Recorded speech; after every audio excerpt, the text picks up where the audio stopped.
Julian Thorne had access to the best chefs in the world. Gordon Ramsay, Alain Ducasse, private masters flying in from Tokyo and Paris. It didn't matter.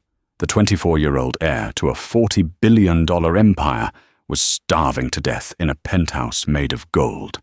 He hadn't eaten a full meal in 6 months. His father, Marcus Thorne, was offering a $5 million reward to anyone who could save his son.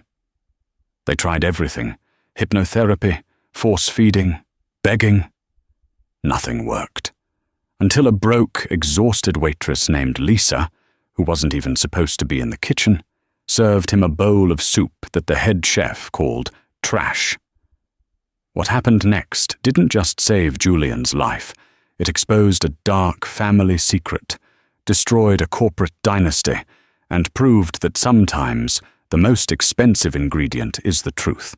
The silence in the penthouse suite of the Millennium Tower was heavy, suffocating, and smelled faintly of untouched truffle oil. Marcus Thorne, a man who could move stock markets with a single tweet and topple governments with a phone call, stood by the floor-to-ceiling window, looking out at the rain-slicked streets of Manhattan. His reflection in the glass showed a man who had aged 10 years in the last 6 months. His tailored Italian suit hung loosely on his frame, a sympathetic echoing of the skeleton sitting in the dining chair behind him. "Julian," Marcus said, his voice cracking. He didn't turn around. He couldn't bear to look at his son. "Please, just one bite. It's sea bass imported from Chile this morning. Chef Sterling prepared it himself." Julian Thorne sat in a wheelchair at the head of the mahogany table. Once he had been vibrant. A polo player, a scholar, the golden boy of New York society. Now he looked like a ghost haunting his own life. His skin was translucent, stretching tight over his cheekbones.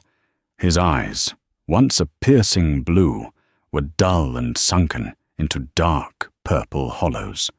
The psychological block that had seized his throat 6 months ago, diagnosed vaguely as severe avoidant restrictive food intake disorder triggered by trauma, was killing him. Julian looked down at the plate. The fish was perfectly seared, garnished with microgreens and a saffron reduction. To anyone else, it was a masterpiece. To Julian, it looked like decay. It smelled like metal and ash. "I can't, Dad," Julian whispered. The effort of speaking seemed to exhaust him. It smells wrong." "It's $500 a plate, Julian," the shout came from the doorway. Isabella Croix, Marcus's fiancée, stormed in. She was beautiful in a sharp, dangerous way, wearing a red dress that looked like a fresh wound against the grey interior of the apartment. She was 34, only 10 years older than Julian, and she made no effort to hide her disdain for the invalid heir. "Isabella, stop!" Marcus warned, turning from the window. "No, Marcus, I won't stop," Isabella snapped, her heels clicking aggressively on the marble floor as she approached the table. She looked at Julian with cold, predatory eyes. "He's doing this for attention. Look at him. He's mocking you. He knows the board meeting is next week. He knows if he dies, the stock plummets, and your reputation is ruined. It's a power play." Julian didn't react. He didn't have the energy to fight her. He just stared at the fish. "Take it away," Julian whispered. "You heard him!"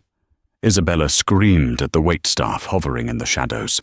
"Throw it in the garbage, along with the wagyu from yesterday and the lobster from this morning.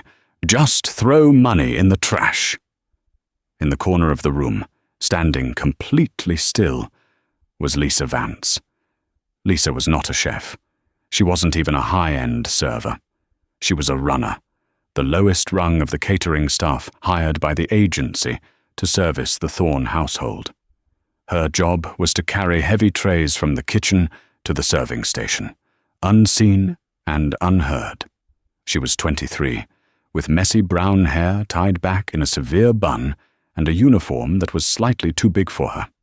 She had debts that kept her awake at night, medical bills from her mother's cancer treatment 2 years ago that were still drowning her. She stepped forward to clear the plate. As her hand reached for the china, she caught a whiff of the fish. She paused. Just for a fraction of a second, Isabella noticed. "What are you waiting for, girl? Take it." Lisa looked up, her eyes meeting Marcus Thorne's. It was a breach of protocol, but she couldn't help it. "Sir," she said softly, "the fish. It has too much lemon." The room went dead silent. The head chef, Chef Sterling, a man with 3 Michelin stars and an ego the size of the Empire State Building, marched out of the kitchen. "Excuse me," Sterling hissed, wiping his hands on a pristine white apron. "A runner is critiquing my reduction." "I'm sorry," Lisa said, shrinking back, clutching the plate. "It's just, Mr. Julian isn't eating because the acidity is triggering his gag reflex. The smell of the lemon combined with the saffron. It smells like cleaning fluid." "Cleaning fluid?" Sterling's face turned purple. "Get this girl out of here. You're fired. Get out!" Marcus rubbed his temples. "Just go." He waved a hand dismissively at Lisa. "Please, just go." Lisa nodded, humiliation burning her cheeks. She took the plate and walked back to the kitchen. As she scraped the expensive fish into the bin, she looked back through the swinging door. She saw Julian slump forward, his head in his hands, defeated. He wasn't being stubborn. He was terrified. She recognized that look. She had seen it on her younger brother's face when the chemo made everything taste like rust. Lisa grabbed her bag. She had just lost the best-paying gig she'd had in months. As she walked to the service elevator, she passed the pantry. The door was slightly ajar. Inside, she saw Isabella Croix. The woman was holding a small, nondescript vial, dripping a clear liquid into a decanter of water that sat on Julian's bedside tray. Lisa froze. Isabella turned, her eyes widening. But Lisa was quick. She ducked behind a catering cart before Isabella could spot her face. "Who's there?" Isabella snapped. Silence. Isabella huffed and exited the pantry, heading back to the dining room. Lisa's heart hammered against her ribs. She knew she should leave. She was fired. She was nobody. But she looked at the water decanter, and then she remembered Julian's skeletal face. "He's not sick," she realized with a chilling jolt. "He's being kept sick. But who would believe a fired waitress over the billionaire's fiancée?" 3 days later, the situation had become critical.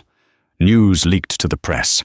TMZ ran the headline, "Billionaire heir on deathbed, starving in luxury." The Thorne Enterprises stock dipped 12%. The board of directors was calling for Marcus to step down, citing his distraction and his lack of a viable heir. Marcus was desperate. He issued a public statement. "Any chef, any cook, anyone who can prepare a meal that my son Julian finishes will receive $5 million, tax-free, and a permanent contract at the Thorne estate." The line outside the Millennium Tower stretched for 6 blocks. It was a circus. Food trucks, grandmothers with lasagna, hipster chefs with deconstructed avocados, fast food enthusiasts. Everyone wanted the money. Inside the penthouse, it was a conveyor belt of failure. Julian sat in his chair, an IV drip now attached to his arm, keeping him barely alive. He rejected the foie gras. He rejected the grandma's meatloaf. He rejected the vegan smoothie. Isabella stood by Marcus's side, playing the role of the concerned stepmother-to-be perfectly. "Marcus, darling, this is torture for him. We should stop. Let the doctors sedate him and insert a feeding tube permanently. It's the only way." "No," Marcus growled, his eyes bloodshot. "He needs to choose to live.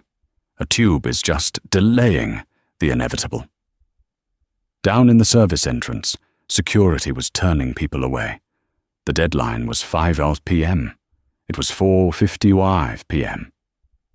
Lisa Vance stood at the security checkpoint. She wasn't wearing her uniform. She was wearing jeans and a worn-out sweater. In her hands, she held a simple, battered thermos. "Name?" The security guard grunted. "Lisa Vance. I worked here last week. You on the list?" "No. But I have the meal." "Look, lady, unless you're Wolfgang Puck, turn around. Mr. Thorne is about to shut it down." "Please," Lisa said, her voice steady despite her shaking hands. "It's not fancy. It's just broth. But I know why he isn't eating." The guard rolled his eyes. "Yeah, everyone's a doctor today. Let her through." The voice came from behind the guard. It was Marcus Thorne's personal assistant, a weary man named David. He recognized Lisa. "You're the girl Sterling fired, the one who said the fish smelled like cleaning fluid." Lisa nodded. "I was right, wasn't I?" David hesitated. He had tasted the fish after Sterling threw it out. It did have a chemical aftertaste. "You have 5 minutes. If you waste his time, I'll have you arrested for trespassing." The elevator ride up was silent. Lisa clutched the thermos. It wasn't just broth inside. It was a weapon. When they entered the dining room, the atmosphere was funereal. Julian was slumped over, eyes closed. Isabella was scrolling on her phone, looking bored. Chef Sterling was in the corner, looking smug as another contestant, a BBQ pitmaster, was escorted out. "Last one, sir," David announced. Marcus looked up. When he saw Lisa, his brow furrowed. "The waitress? You brought me the fired waitress?" "She says she has a solution," David said. Isabella laughed, a sharp, brittle sound. "Oh, this is rich. What did you bring, honey? A grilled cheese?" Lisa ignored her. She walked straight to Julian. She didn't go to the head of the table. She pulled a chair up next to him, sitting at his level. "Mr. Thorne?" she whispered. Julian's eyelids fluttered open. They were hazy, unfocused. "I brought you something," Lisa said. She unscrewed the thermos. There was no explosion of aroma, no truffle, no heavy garlic, no seared fat, just a gentle, earthy scent. Steam curled up, smelling of rain and fresh soil and rosemary. Chef Sterling scoffed. "Bone broth! How revolutionary!" Lisa poured a small amount into a plain white bowl she had brought herself. She didn't use the gold-rimmed china. "Julian," Lisa said, using his first name, "do you remember the cabin? The one your mother used to take you to in Vermont?" Julian's eyes sharpened slightly. He looked at her. "How—" "You mentioned it once," Lisa lied smoothly. She hadn't heard him mention it. She had researched. She had spent the last 3 days at the library reading old society magazines from 20 years ago, before Julian's mother died. She learned that Julian's happiest moments were at a rustic cabin where they grew their own vegetables. "This isn't restaurant food," Lisa said softly. "I made this from roasted root vegetables. No butter, no cream, no oil, just vegetables, water, and a sprig of rosemary. It's clean, it won't hurt you." Julian looked at the bowl. It didn't shine with grease, it didn't look complicated. It looked safe. Isabella stepped forward. "Marcus, this is ridiculous. It's dirty dishwater. Don't let him drink that." "Quiet," Marcus ordered. He was watching his son. Julian's hand, trembling violently, reached for the spoon. He couldn't lift it. Lisa didn't ask for permission. She dipped the spoon into the broth and held it to his lips. "Just a sip. If you hate it, you can spit it in my face." Julian stared at her. He saw no judgment in her hazel eyes, only patience. He opened his mouth. The room held its collective breath. Marcus gripped the windowsill until his knuckles turned white.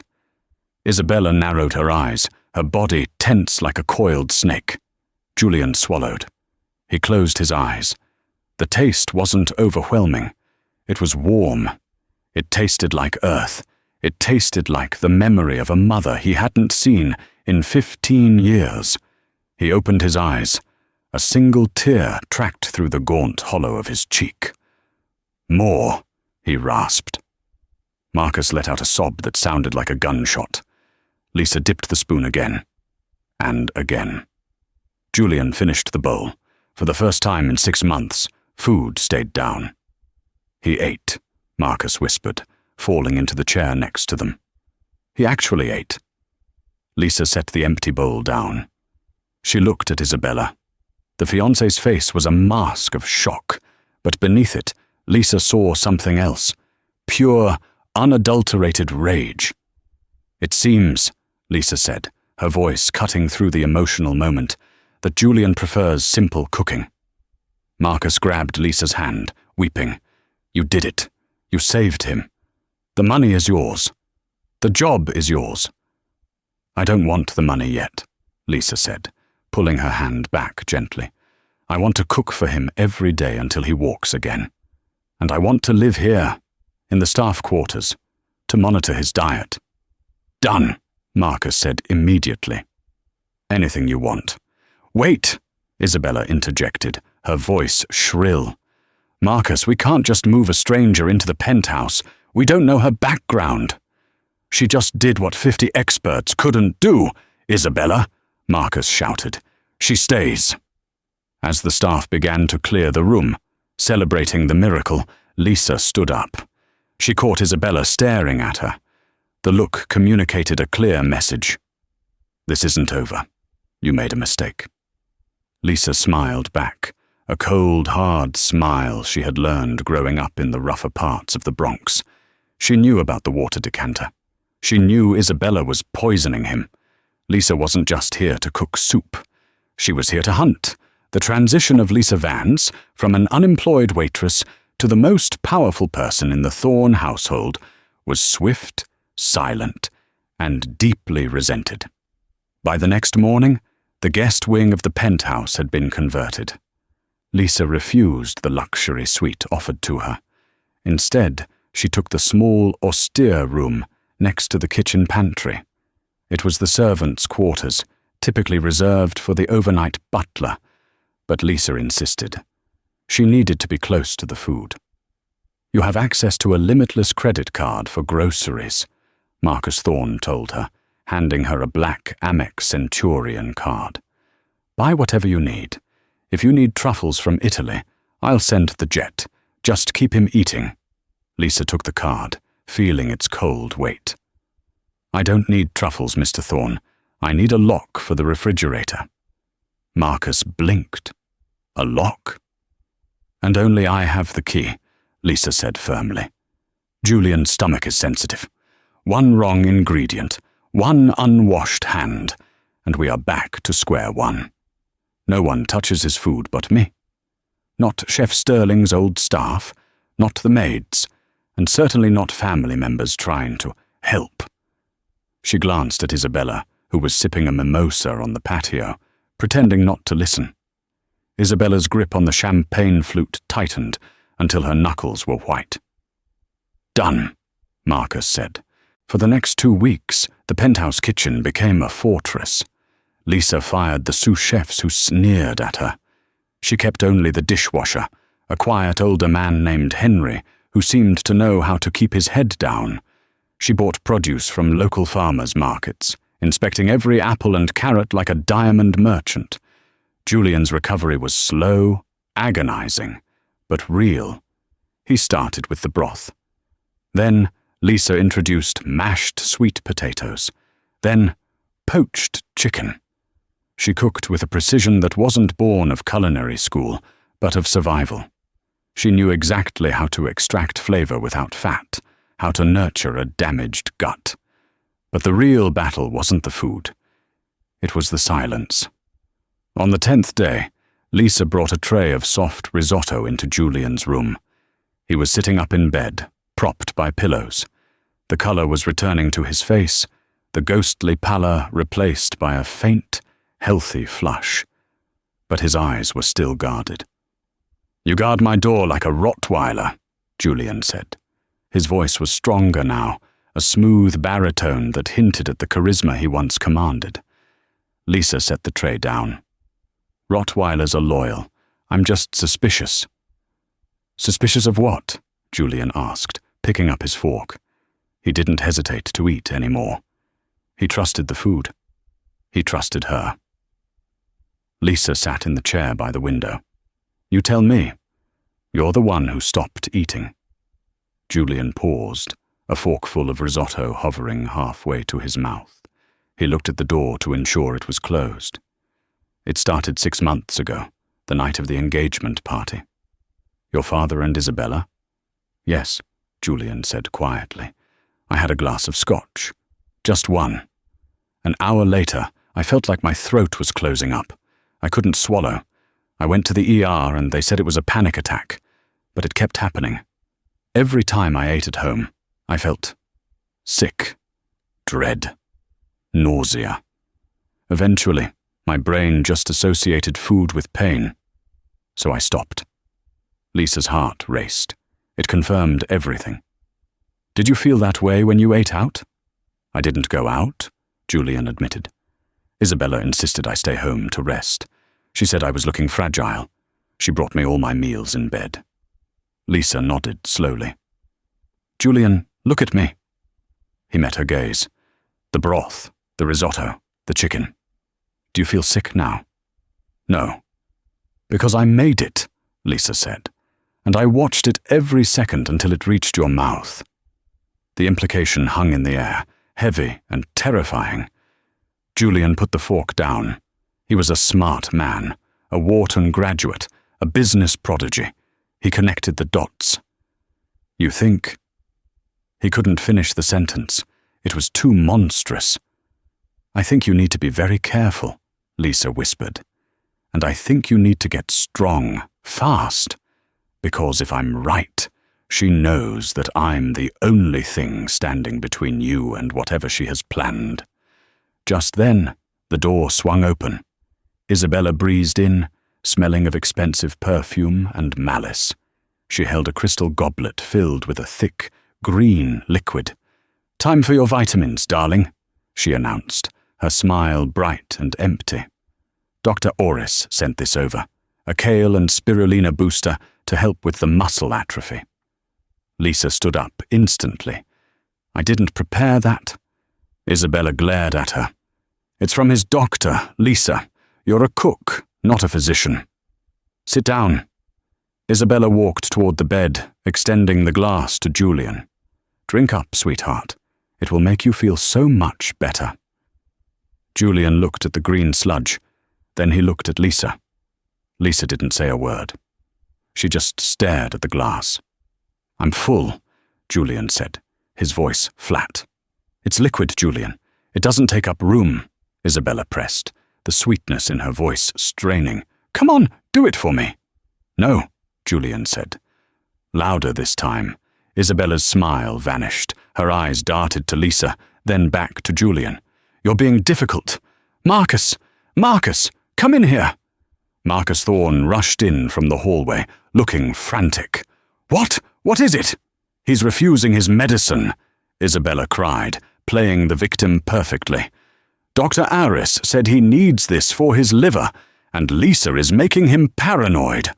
Marcus looked at his son. "Julian, please. It's just a smoothie." Julian looked at his father. He saw a man blinded by love, a man who couldn't fathom that the woman sharing his bed might be a monster. If Julian accused her now, without proof, Isabella would spin it as mental illness. She would have him institutionalized. Julian reached out and took the glass. Lisa stepped forward, her hand moving to slap it away, but Julian caught her eye. "Trust me," his look said. "I'll drink it," Julian said. "But not now. I want to sleep. Leave it on the nightstand." Isabella hesitated. She wanted to watch him drink it. But Marcus was watching. "Fine," Isabella snapped. "But drink it within the hour, or it separates. She grabbed Marcus's arm and led him out. He's so ungrateful, Marcus, even after all we do. The door clicked shut. Julian looked at Lisa. He handed her the glass. Pour it into a vial, Julian whispered. Hide it, and then pour the rest down the sink. Lisa took the glass, her hands shaking. You believe me? I believe my stomach, Julian said darkly, and right now my stomach says, that woman wants me dead. Lisa didn't sleep that night. She sat in her small room, the stolen sample of the vitamin booster hidden inside an empty vanilla extract bottle in her locked fridge. She needed to know what was in it. But she couldn't go to a hospital. Isabella would find out. The Thorn influence was everywhere. She needed an independent lab, and she needed money she didn't have. She waited until 3 a.m. The penthouse was silent. The city lights of New York flickered outside like distant stars. Lisa crept out of her room. She wasn't heading to the kitchen. She was heading to the library. She knew Marcus kept his personal files there. If Isabella was after money, there had to be a paper trail. Isabella Croix was a socialite, a philanthropist, a woman who came from old money in France, or so the story went. Lisa slipped into the library, using the light of her phone. She found the desk. It was locked. She cursed softly. She turned to leave, but her foot bumped against a wastebasket. It rattled. She shone her light into the bin. It was empty, except for the shredded remains of documents. But underneath the plastic liner, something had slipped through. A crumpled receipt. Lisa retrieved it. It was from a place called Apex Biosolutions in New Jersey. The date was 3 days ago. The item listed was vague. Research consult. Expedited. The cost was $15,000. Why was a socialite paying a biolab in Jersey $15,000? Lisa pocketed the receipt. The next morning, the tension in the penthouse was electric. Julian was sitting in the living room for the first time in months, reading the Financial Times. When Isabella saw him, she nearly dropped her coffee. "You're up," she said. "I felt energized," Julian said, not looking up from the paper. "That green drink really worked wonders." Isabella's eyes narrowed. She scanned his face, looking for signs of sickness. There were none. He looked better than ever. "I'm so glad," she said through gritted teeth. Lisa was in the kitchen, prepping lunch, when David, the assistant, walked in. "Lisa," David said, lowering his voice. "Mr. Thorne, Marcus, wants to arrange a dinner party to celebrate Julian's recovery, next Saturday. He wants you to cater it. 50 guests, the board of directors." "A dinner party?" Lisa wiped her hands on her apron. He's barely eating solid food. A party is too much stress. Marcus insists. He wants to show the shareholders that Julian is back. It's crucial for the stock price. Lisa looked at David. He was a good man, overworked and underappreciated. "David," Lisa said, "can I ask you something, off the record?" David looked nervous. "Depends on what it is."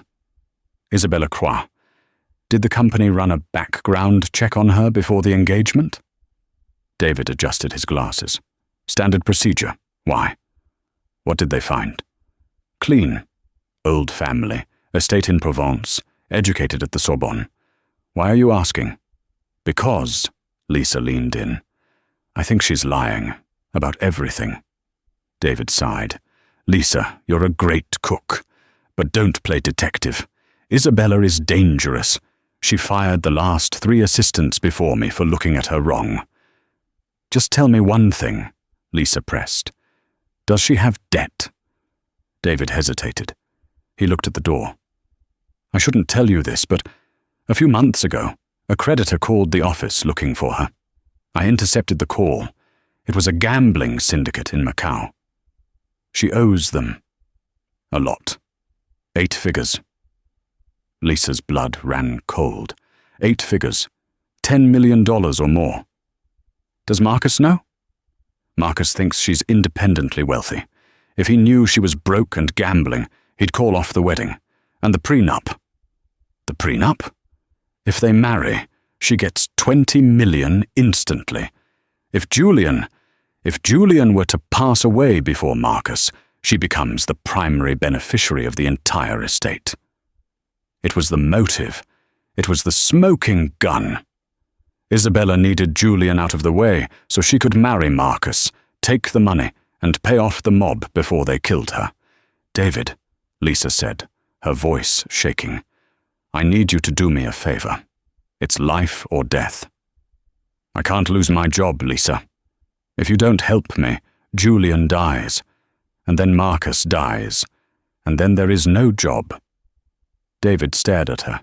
He saw the conviction in her eyes. What do you need? I have a sample of something she tried to feed him. I need it tested, not by anyone on the Thorne payroll. I need to know what it is. Lisa handed him the vanilla extract bottle containing the green sludge. David took it. I have a friend at NYU, toxicology. Go, now. As David left the kitchen, Lisa felt a shadow fall over her. She turned around. Isabella was standing in the doorway. She wasn't smiling. What did you give him? Isabella asked softly. Just a grocery list, Lisa said, turning back to the stove. You're a terrible liar, Lisa. You're a gutter snipe from the Bronx. Do you think you can outsmart me? Isabella stepped into the kitchen. The space felt suddenly small. I don't need to outsmart you, Lisa said, gripping the handle of a cast-iron skillet. I just need to keep him alive until the wedding, or until the police arrive. Isabella laughed. It was a low, ugly sound. Police? Darling, I am the police in this house. Marcus eats out of my hand. Julian is a mental case. And you? You're temporary staff. Isabella walked over to the stove, where a pot of chicken soup was simmering. It would be a shame, Isabella said, reaching into her pocket, if something happened to this beautiful soup. Lisa moved fast. She slammed the heavy lid onto the pot before Isabella could drop anything in. The metal clang rang out like a gong. Get out of my kitchen, Lisa snarled. Isabella pulled her hand back. She looked at Lisa with pure hatred. You have until the dinner party, Waitress. Enjoy your little victory. But remember, accidents happen in kitchens all the time. Gas leaks, fires, slippery floors. Isabella turned and walked away. Lisa leaned against the counter, her legs trembling. She was safe for now, but the dinner party was in 5 days. 50 guests, a chaotic kitchen, dozens of plates. It was the perfect cover for a murder. Lisa grabbed her phone and texted the number David had given her for the toxicology lab. She typed one message, hurry. Thursday arrived with a torrential downpour that battered the windows of the Millennium Tower. The atmosphere inside was just as turbulent. Lisa was in the pantry, taking inventory of the spices for the upcoming gala, when her phone buzzed. It was David. Meet me in the basement laundry room. 5 minutes. Don't be seen. Lisa wiped her hands and slipped out the back service door. She took the freight elevator down to the sub-basement. The air smelled of industrial detergent and damp concrete. David was pacing back and forth, holding a manila envelope. He looked pale, sweat beading on his forehead. You were right, David whispered, his voice trembling. My God, Lisa, you were right. He handed her the report. It was from the toxicology department at NYU. What is it? Lisa asked, scanning the complex chemical names. Thallium sulfate, David said grimly, historically known as the poisoner's poison. It's tasteless, odorless, and dissolves in water. It was banned as a rat poison years ago, but you can still get it on the black market. Lisa felt sick. And the symptoms? Hair loss, nerve damage, muscle atrophy, stomach pain. It mimics a slow, wasting disease.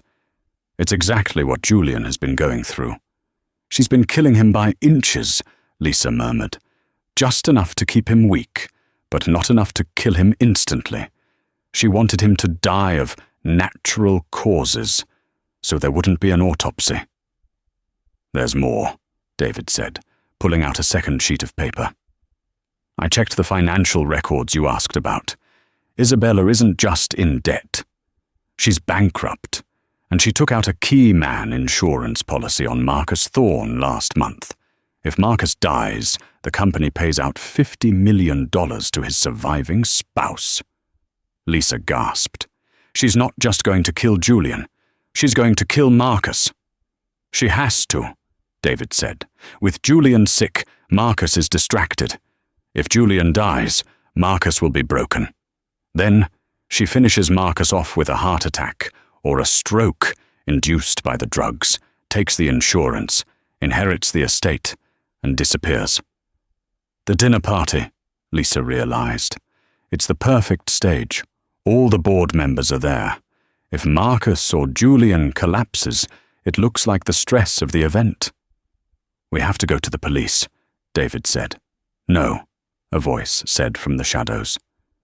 Julian rolled his wheelchair out from behind a row of commercial dryers. He had followed Lisa down. He looked stronger than he had in months, but his face was hard as stone. Julian, Lisa said, rushing to him, you shouldn't be down here. If we go to the police now, Julian said, his voice cold, she'll deny it. She'll say Lisa spiked the drink. She'll say David forged the report. She has high-priced lawyers. She'll be out on bail in an hour, and she'll disappear with my father's money. So what do we do? David asked. We catch her, Julian said. We catch her in the act, in front of witnesses, in front of the board. Julian looked at Lisa. Can you handle the dinner? It's going to be dangerous. She will try to poison the food tonight. I guarantee it. Lisa looked at the man she had nursed back to health. She saw the fire in his eyes. It wasn't just about survival anymore. It was about justice. I'll cook, Lisa said, and I'll make sure she serves the poison. But we need cameras. I'm on it, David said. I'll install micro cameras in the kitchen and the dining room, hidden in the chandeliers. Julian reached out and took Lisa's hand. His grip was firm. This ends on Saturday, one way or another. Saturday night, the penthouse was transformed. Crystal chandeliers sparkled, live violins played soft classical music, and 50 of the most powerful people in New York mingled in the grand hall. Waiters in white tuxedos circulated with champagne. In the center of it all stood Marcus Thorne, looking proud, but tired. Beside him, Isabella Croix was dazzling in a silver gown that cost more than Lisa would make in 10 years. She played the role of the devoted fiancée perfectly, laughing at jokes and touching Marcus's arm affectionately. But her eyes kept darting toward the kitchen door. Inside the kitchen, it was controlled chaos. Lisa was barking orders at the temporary staff David had hired, staff that Lisa had personally vetted. Sauce on the line, garnish the scallops, move, move. Lisa was wearing a chef's white coat now. She looked every bit the commander, but her eyes were constantly scanning the room. The menu was designed specifically for safety. Individual plating. No large bowls where poison could be mixed in randomly. First course, scallop carpaccio with citrus foam. Second course, wild mushroom risotto. Main course, beef Wellington with red wine reduction. The night progressed smoothly. Julian was seated at the head table next to his father. He was eating. The board members whispered among themselves, impressed by his recovery. The stock price was already reacting in after-hours trading. Isabella looked nervous. She hadn't had a chance to get near the food. Lisa had placed a guard, Henry the dishwasher, at the pass, watching every plate that left the kitchen. Then came the main course. Isabella stood up. "Excuse me," she said to the table. "I need to powder my nose." She didn't go to the bathroom. She went to the service corridor connecting the kitchen to the dining hall. Lisa was watching on a tablet propped up behind the stove, fed by David's hidden cameras. "She's moving," Lisa whispered into her earpiece. Isabella slipped into the staging area where the sauces were being held in silver gravy boats. The waiters were distracted, loading trays. On the screen, Lisa saw Isabella reach into her clutch. She pulled out a small vial. She didn't poison Julian's sauce. She poisoned Marcus's. She popped the lid and dumped the clear liquid into the gravy boat marked for the host. She gave it a quick stir with a spoon sitting on the tray, wiped the spoon, and slipped back out. "She poisoned Marcus," Lisa said, her voice shaking. "She's escalating. She wants the payout tonight." "Let the waiter take it out," Julian's voice came back through the earpiece. "Julian, no, it's lethal." "Do it, Lisa. Trust me. Switch the boats." Lisa's heart hammered. She ran to the pass. "Wait!" She stopped the waiter holding Marcus's tray. "Chef, the sauce needs a wipe," Lisa lied. She grabbed a towel and pretended to clean the rim of the gravy boat. With a sleight of hand she had practiced 100 times in her head, she swapped the poisoned gravy boat with a marked one she had kept in reserve. But then she made a decision. A dangerous one. She didn't throw the poisoned sauce away. She put it on a different tray. "Take this one to table 1, Lisa ordered. Table 1 was the head table. The waiter nodded and marched out. Lisa took a deep breath. She walked out of the kitchen, following the food. She stood in the shadows of the dining room entrance. The waiters placed the beef Wellingtons down. They poured the sauce. Isabella was smiling. She watched Marcus's plate intently. She watched the dark, rich sauce glisten over the meat. Julian picked up his knife and fork. He tapped his wine glass with a spoon. Ting, ting, ting. The room went silent. The music stopped. "Thank you all for coming," Julian said, standing up. He didn't use his cane. He stood tall. "It has been a difficult 6 months. I almost lost my life. Doctors were baffled. My father was desperate." Isabella smiled at him, a mask of support. "We are just so glad you're better, darling." "I am better," Julian said, his eyes locking onto hers. "Because I changed my diet.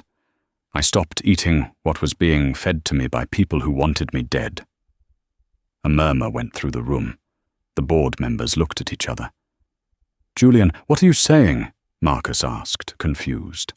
"I'm saying, Dad," Julian said, pointing a finger at Isabella, "that the woman sitting next to you has been poisoning me with thallium for 6 months, and tonight she just tried to kill you."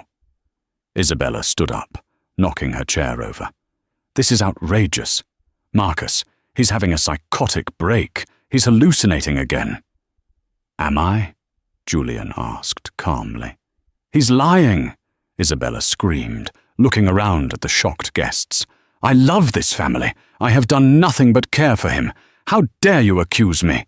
"If you care for us," Julian said, picking up the gravy boat from his father's plate, the one Lisa had switched to be safe, and then picking up the gravy boat that had been placed near Isabella, "then you won't mind a taste." Lisa stepped out of the shadows. She walked right up to the table. She held a tablet in her hand. "We have it on video, Isabella," Lisa said, loud enough for the back of the room to hear. "5 minutes ago, you pouring the vial into Marcus's sauce." Isabella's face went white. She lunged for the tablet. "Give me that!" David stepped in front of her, blocking her path. "The sauce on Marcus's plate is safe," Lisa announced. "I switched it. But this one," she pointed to the boat sitting innocently near the center. "This is the one you spiked." Julian picked up a spoon. He dipped it into the poisoned sauce. "Eat it," Julian commanded. "No," Isabella whispered, backing away. If it's just red wine and shallots, Isabella, eat it, Marcus roared, standing up. His face was purple with sudden, dawning horror. Eat it. Isabella looked at the spoon. She looked at the police officers who were now quietly entering the back of the room, led by David. She realized there was no exit. Isabella's face twisted into a snarl. She grabbed a steak knife from the table. "You stupid old fool!" she screamed at Marcus. "You should have just died. You and your weakling son." She lunged, not at Marcus, but at Lisa. She knew who was responsible. She knew who had ruined everything. "I'll kill you, you kitchen rat." Isabella raised the knife, aiming for Lisa's chest. The air in the dining room seemed to crystallize, time stretching into a terrifying, silent infinity. Isabella's arm descended, the serrated edge of the steak knife catching the light of the crystal chandelier above. It wasn't a gesture of anger anymore. It was the desperate, feral strike of a trapped animal. Lisa stood frozen. Her mind screamed at her to move, to run, but her body was locked in place by the sheer absurdity of the moment. She watched the blade coming down toward her chest, bracing for the cold bite of steel, but the blade never reached her. A hand, pale, scarred from months of IV lines, yet trembling with a sudden, ferocious strength, shot out from the side. It was Julian. He hadn't just stood up, he had launched himself. The adrenaline of seeing the woman he loved in mortal danger had overridden 6 months of muscle atrophy. His fingers clamped around Isabella's wrist with the force of a vice. "No!" Julian roared, a sound so primal it echoed off the vaulted ceilings. There was a sickening crack, the sound of bone giving way under pressure. Isabella shrieked, a high-pitched sound of agony that shattered the elegant atmosphere of the dinner party. The knife clattered onto the marble floor, spinning away harmlessly. "Don't you dare!" Julian snarled, his voice low, shaking with rage. "Don't you dare touch her!" He twisted her arm behind her back, shoving her away from Lisa. Isabella stumbled, her high heels catching on the hem of her silver designer gown. She crashed hard onto the floor, knocking over a tray of crystal glasses that shattered around her like diamonds. For a heartbeat, the room was silent. 50 of New York's elite stared in horror. The string quartet had stopped. The waiters were statues. Then, chaos erupted. "Get off me!" Isabella screamed, scrambling to her knees, glass shards cutting into her palms. She looked wild, her perfectly coiffed hair falling in tangled strands over her face, her eyes wide and manic. "I am Isabella Croix. You can't touch me. Marcus, help me!" 2 uniformed officers, who had been waiting in the shadows of the service entrance, rushed forward. They grabbed Isabella by the arms, hauling her up. The handcuffs clicked into place with a sound of finality. Marcus Thorne stood by the head of the table, his face draining of all color until he looked like a corpse. He looked at the woman he was set to marry in 2 weeks. He looked at the knife on the floor. "Isabella?" Marcus whispered, his voice cracking. You were really going to do it?" Isabella stopped struggling. She looked at Marcus, and the mask of the loving fiancé, finally, completely fell away. Her face twisted into a sneer of pure contempt. "Of course I was going to do it, you pathetic old fool!" she spat. The venom in her voice made the guests gasp. "Do you think I wanted to spend my life changing your diapers? You were an easy mark, Marcus. You were so desperate for someone to love you, you didn't even notice I was killing your son right under your nose." "Why?" Marcus asked, tears streaming down his face. "I gave you everything. You gave me trinkets," Isabella screamed, as the officers began to drag her toward the double doors. "I needed 50 million. The debts in Macau don't just go away, Marcus. They were going to kill me, so I had to kill him." She jerked her head toward Julian, But he wouldn't die. He just wouldn't die. She turned her gaze to Lisa, her eyes burning with hatred. And you interfering little kitchen rat. I should have poisoned the soup the first day. I should have burned this whole penthouse to the ground. Get her out of here, Julian commanded, his voice cutting through her screams. The officers dragged her out. Her shrieks of, "I am Isabella Croix," echoed down the long hallway, fading until the heavy oak doors slammed shut, sealing the madness away. The silence that followed was heavy, filled with the weight of the truth. Lisa stood trembling, her hands gripping the edge of the table. The adrenaline was crashing, leaving her knees weak. The room spun. She felt herself tipping forward.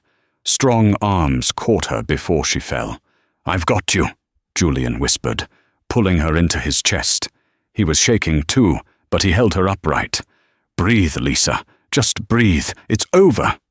She was going to, Lisa stammered, burying her face in his shoulder. "I know," Julian said, stroking her hair, ignoring the stares of the board of directors, ignoring the scandal that would be on the front page of every paper tomorrow. But she didn't. You won. Marcus Thorne walked slowly around the table. He looked older than he ever had, a broken king in a ruined castle. He stopped in front of his son and the waitress. He reached out a hand to touch Julian's shoulder, then pulled it back, unworthy. "Julian," Marcus choked out. I didn't see. I didn't know." Julian looked at his father. His eyes were sad but hard. "You didn't want to know, Dad. You were so afraid of being alone that you brought a viper into our home. And when I tried to tell you I was sick, when I begged you, you listened to her instead of me." "I know," Marcus wept, openly now, in front of his employees and shareholders. "I know. I can never make it up to you. I failed you as a father. I failed you as a protector." The room watched, holding its breath.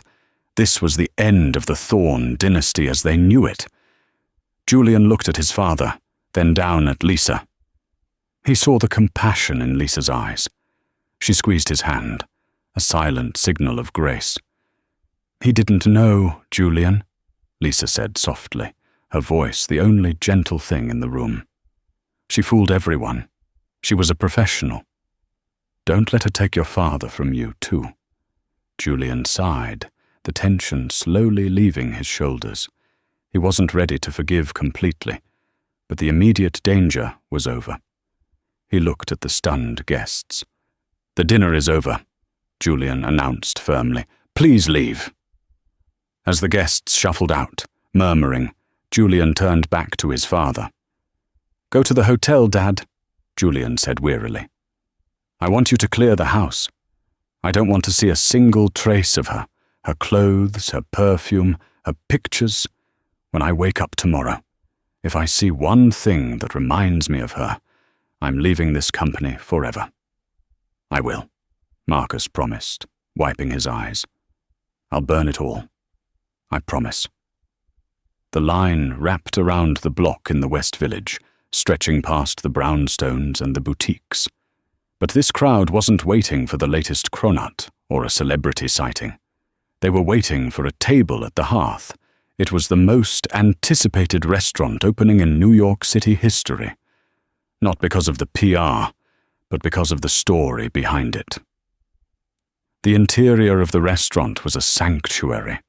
It didn't look like the cold, gold-plated penthouse of the Thorne estate. It was warm, with exposed brick, reclaimed wood tables, and soft amber lighting. The air smelled of rosemary, roasted garlic, and slow-simmered bone broth.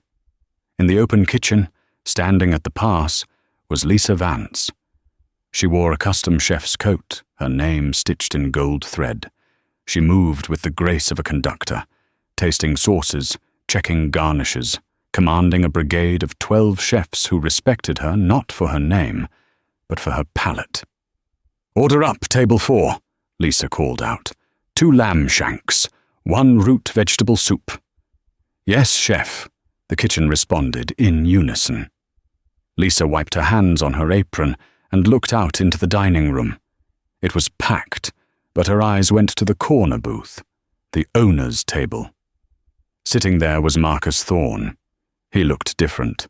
The stiff Italian suits were gone, replaced by a comfortable cashmere sweater. He looked like a grandfather, not a titan of industry. He was eating the soup, the same simple vegetable soup that had saved his son's life, with a look of pure peace. He came every Sunday. It was his penance and his greatest joy. And sitting across from him was Julian. Julian Thorne was unrecognizable from the skeletal ghost of a year ago. He had gained 30 pounds of muscle. His skin was tanned from weekends spent at the upstate farm where they now sourced their vegetables. He was laughing, a deep, rich sound that filled the corner of the room. He had stepped down as CEO of Thorne Enterprises, handing the reins to a trusted board member to focus on managing the business side of Lisa's culinary empire. Julian caught Lisa's eye from across the room. He stopped talking. A slow smile spread across his face, a smile reserved only for her.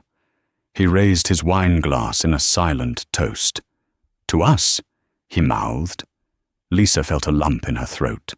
She entrusted her sous chef with the pass and walked out of the kitchen. She wove through the tables, stopping to greet customers, but her destination was clear. When she reached the table, Julian stood up. He didn't care about the cameras or the onlookers. He pulled her close and kissed her. A deep, lingering kiss that spoke of a bond forged in fire and poison. The restaurant erupted in spontaneous applause. They knew the story. Everyone knew the story. "How's the service?" Lisa asked, pulling back, her cheeks flushed. "Impeccable," Julian said, his eyes shining with love. "And the food?" "The food is okay," Marcus interjected with a wink, wiping his mouth with a napkin. "But the company is better." Julian took Lisa's hand, interlacing their fingers. He looked at the scar on his wrist where the IVs used to be, now covered by his watch. Then he looked at Lisa, the woman who had walked into a lion's den with nothing but a thermos of broth. "It tastes like survival," Julian whispered to her. "No," Lisa corrected him, placing her hand over his heart, feeling the strong, steady rhythm beneath his shirt. "It tastes like home." As the noise of the busy restaurant swelled around them, the clinking of silverware, the laughter of friends, the sizzle of the pans, Lisa knew one thing for sure. The most expensive ingredient in the world wasn't truffle or caviar or gold leaf. It was the truth. And when served with love, it was the only thing worth eating. And that is the incredible story of how a billionaire heir was saved not by a team of expensive doctors, but by a simple bowl of soup and a brave waitress who refused to look away. It's a terrifying reminder that sometimes the monsters aren't hiding under the bed, they are sitting at the dinner table. Julian Thorne learned the hard way that money can buy the best ingredients in the world, but it can't buy loyalty, and it certainly can't buy the truth. Isabella thought she could get away with murder because she had the right last name and the fancy clothes, but she forgot the golden rule of life. Never mess with the person who handles your food. If you were in Marcus Thorne's position, do you think you would have realized your fiancé was the villain? Or does love really make us that blind? Let me know your thoughts in the comments below. I read every single one. If you enjoyed this saga of justice, romance, and instant karma, please smash that like button. It really helps the channel grow and lets me know you want more long stories like this. And if you haven't already, hit subscribe and ring that notification bell. I've got an even crazier story coming next week involving a cheating CEO, a secret baby, and a lottery ticket that changes everything. Thanks for watching. Stay safe, and remember, always be nice to the waiter. You never know when they might just save your life. See you next time.